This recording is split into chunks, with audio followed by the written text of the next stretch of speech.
It should now be obvious to all who hear these videos I've been doing that when Adam became a living soul, Suke, he was not only a physical being fashioned from the dust of the earth, but also a being infused with divine, spiritual, heavenly life.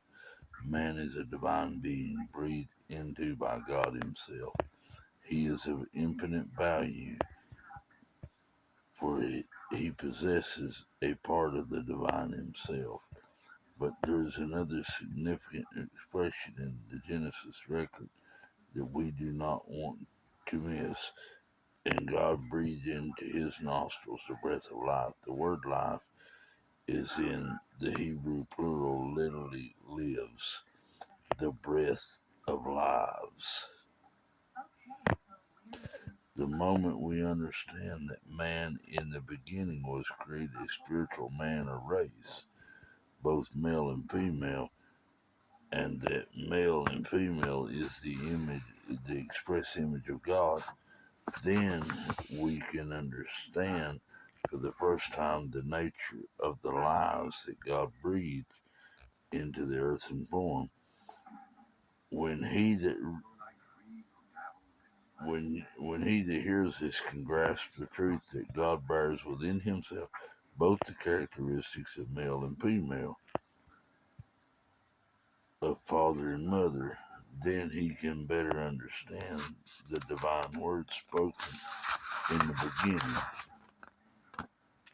When God said, "Let us make man in our image and after our likeness," so in the image of God created he him, male and female, both Adam, both man, both in the image of God.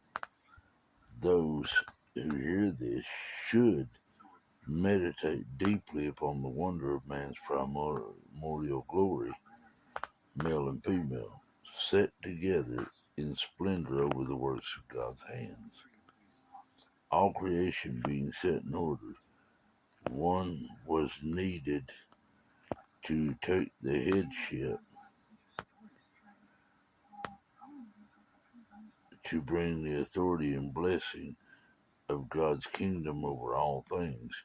And God said, "Let us make man in our image and after our likeness, and let them have dominion." So God created man in his own image. Male and female created he them. And God blessed them. And God said to them, "Be fruitful and multiply and replenish the earth and subdue it and have dominion over it. Every living thing that moveth upon the earth." Genesis 1:26-28 again. Universal dominion was not given to the male alone. It was not said, "Let him have dominion." It was not said, "Let him have dominion," but "let them have dominion." How clear that the spiritual man was not a single entity. They were male and female. God called their name Adama. The man's name wasn't Adam. The woman's name wasn't Adam. But their name was Adam, Adamas.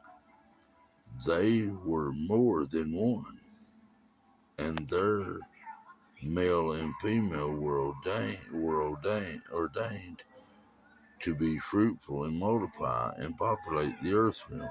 Can we not see by this that the lives breathed by God into the earthly form were the male and female spirits in the image of God, in this very image of God, the pre-existent spiritual man?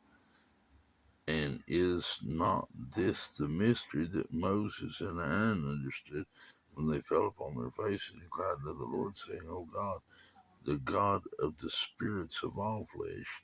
Numbers 16:22. It is my deep conviction that every spirit of man inhabiting a flesh body is derived from those primordial spirits of the spiritual male and female in the image of God. They were there, and so was I. The seed of great I Am We were extensions of himself. So he called our name Adam. Thus out of God we did proceed, projected into time, in innocence and purity, a state of bliss sublime. He breathed us in a body that he made of dust, male and female Adam, both in body thrust.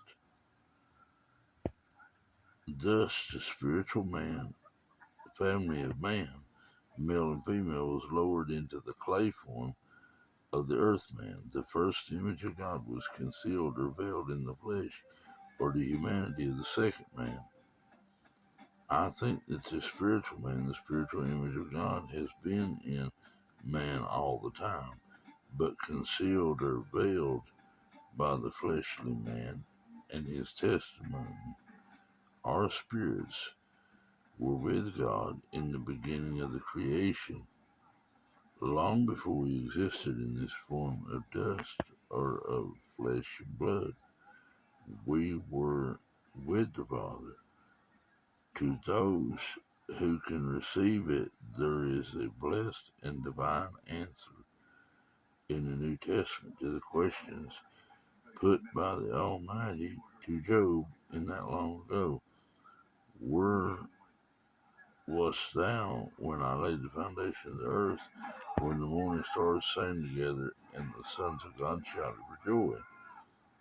Job 38:4-7. Oh, that men might see that there was a day in which God established in the heavens his great plan of creation and redemption.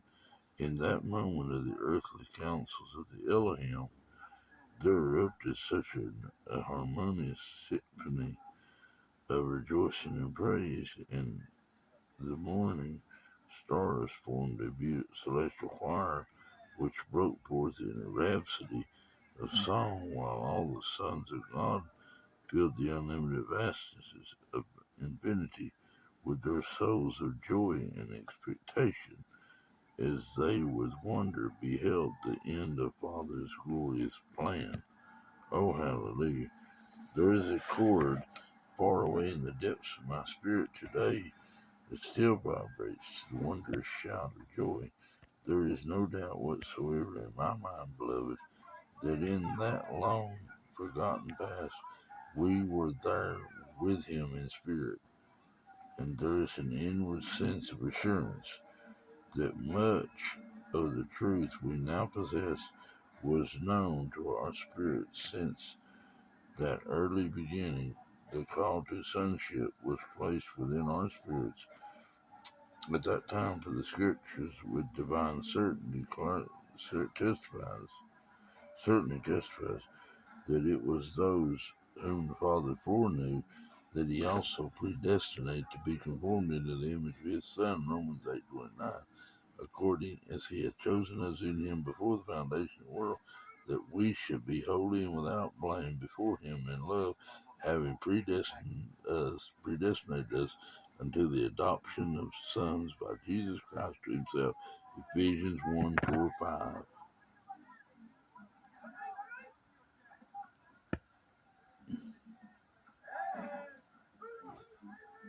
The truth written in this message is glorious beyond compare, because it contains the truth concerning the fullness of our salvation, restoration to the image and glory of God that was ours before ever the worlds were ever framed.